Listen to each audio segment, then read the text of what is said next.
Hi, newsletter friends. Trevor here. Gosh, we are just so close. Look at what I have before me. I have the draft manuscript here.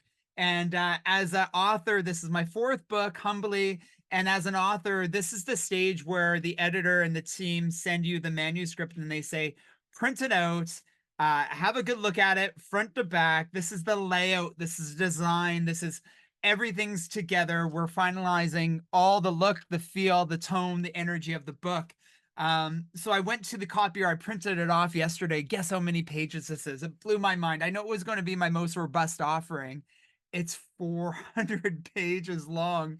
And I say that, oh my goodness, I can't thank those who contributed words to this book. Thank you, thank you, thank you. I can't thank you enough.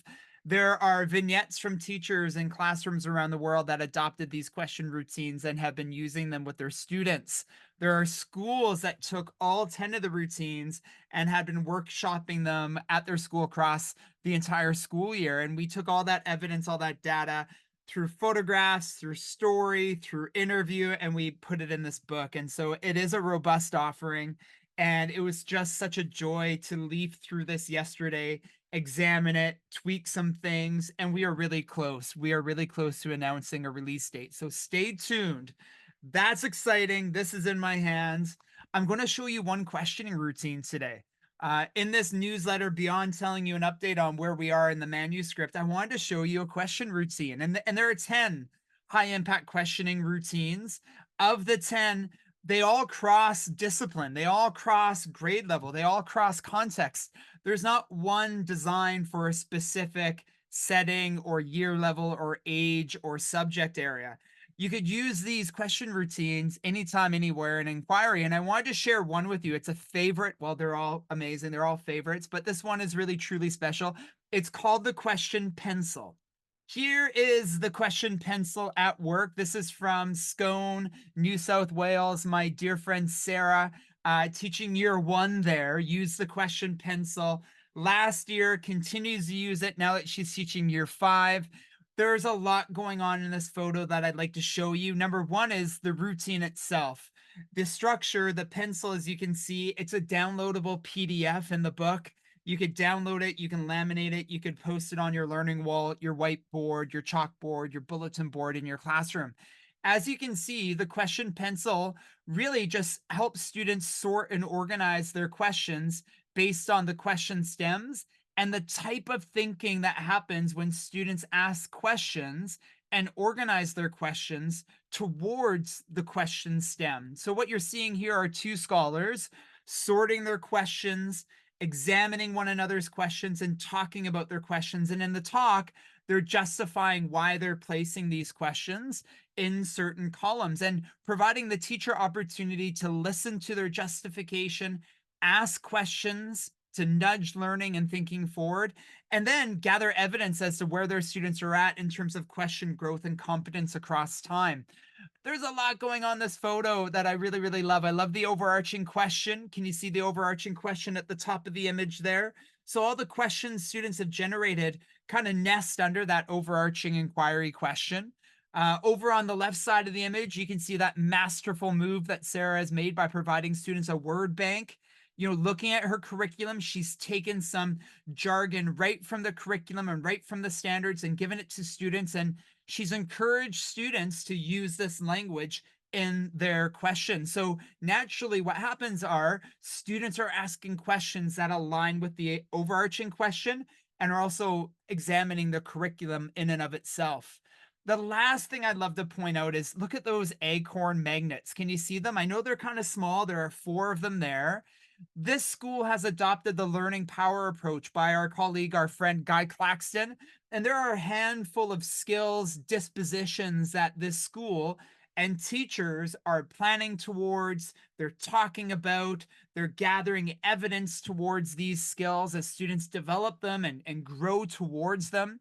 And each teacher has a handful of classroom magnets that obviously symbolize these skills that they're planning for and teaching towards and learning about.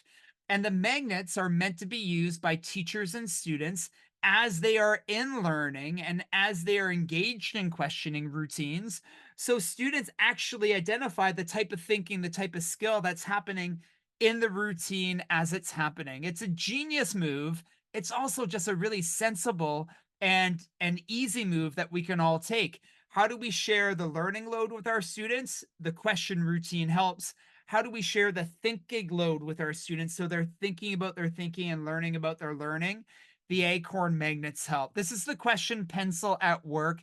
It's great with the littles. It's great with the middle school kids. This is from a school in Lincolnshire, Illinois. Students, again, are active both physically and cognitively out of their seats. They're categorizing, they're sorting, they're talking, they're justifying their thinking, all providing teachers the rich grounds to listen to their conversations, gather evidence, and differentiate their intervention to support student growth over time. Now, just because I know you are the keenest of the key in my newsletter, friends, I've attached the PDF to the question pencil below. Not the chapter, but the PDF so you can download it. And if you want to get playful right away without even having read the chapter on the question pencil, you can download it and you could be using the question pencil tomorrow with your students. And if you do, let me know. Send me an email. Let me know how it went. Tag me in something that you've shared on social media. These images of students having agency over their learning, that their questions matter, and that teachers are leveraging their questions to help sort and organize the inquiry. They get me really excited. And I know teachers around the world get really excited when they see these routines in action. So that's a gift to you, an early release, one of the question routines, the question pencil. There are 10 question routines in this book that I can't wait to share with you. If you're following along on Instagram or X or LinkedIn, you're seeing me share some of these early, but you all newsletter friends are getting this resource because you matter so much to me. Stay tuned. I'm going to release a few items in the next couple days, next couple weeks. Number one, it's going to be the color of the cover of the book. The much anticipated, voted upon decision has been made. So I'll post that and I'll share that with you soon. And number two, a release date is coming down really, really soon. I anticipate it's going to be the end of June. We're really, really close, just a few short weeks. There's no pre order. It will just go live. And when it does, you are going to be the first to know about it. And I will do a free webinar. So that's the third item. Stay tuned for the date of the webinar, free registration. Come join, and I'll share more of these routines with you in that webinar. Okay. My gratitude for accepting this email in your inbox, opening it up, watching the video, and sharing your excitement with me and maybe even with your colleagues. Until next time, I hope you're happy. I hope you're healthy. I hope you're well. Bye.